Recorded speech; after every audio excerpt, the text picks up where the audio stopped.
In today's video, I'm going to teach you how to batch deposit in Xero, making your financial management tasks a breeze. If you're an entrepreneur or a financial professional, or someone just looking to streamline their Xero transactions, this is perfect for you.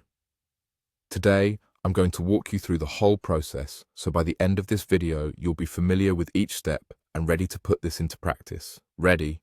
Let's get started. First, you want to begin by opening up the Xero website in your preferred web browser. Once you've logged in, you'll find yourself on the dashboard, the central hub for all your Xero activities. From here, you need to navigate to the Sales menu. You can easily spot it on the main toolbar running across the top of your page. Clicking Sales brings you one step closer to managing your invoices efficiently. Now that you're on the Sales page, it's time to click on Invoices. This section houses every invoice you've issued and is the primary place for managing your business's incoming payments. On this page, look for the Awaiting Payment tab, which is critical for today's task. All the invoices you've sent out that are awaiting payment will be listed here. This is where you'll need to mark the specific invoices you are aiming to batch deposit. Go through the list and select those invoices that are ready to be deposited into your account. Take your time with this stage, ensuring that every selected invoice is accurate and accounted for. Double-checking here can save you from potential errors down the line.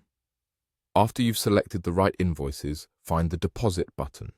It's typically situated near the top or bottom of the invoice list. Clicking on Deposit moves you to the next stage in the process. Now we're in the Deposit Details section.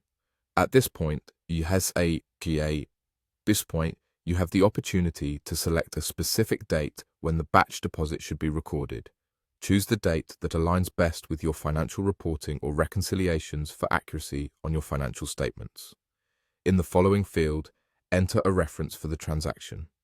A clear and concise reference helps ensure that anyone reviewing these entries later can easily understand what they pertain to. Think of something simple yet descriptive enough to be useful, both now and in the future. Finally, you'll need to choose or enter the bank account where this batch of invoices will be deposited. Be meticulous in selecting the correct account to avoid any issues with money not being where it needs to be. If everything looks correct and you're satisfied with all the information, hit Deposit to finalize the process. And that's it. You've now successfully completed a batch deposit in Xero. With these straightforward steps, managing multiple invoices has just become a streamlined part of your financial routine. Keep practicing, and soon enough, this will be second nature to you. Thanks for watching, and don't forget to like and subscribe for more insightful tutorials.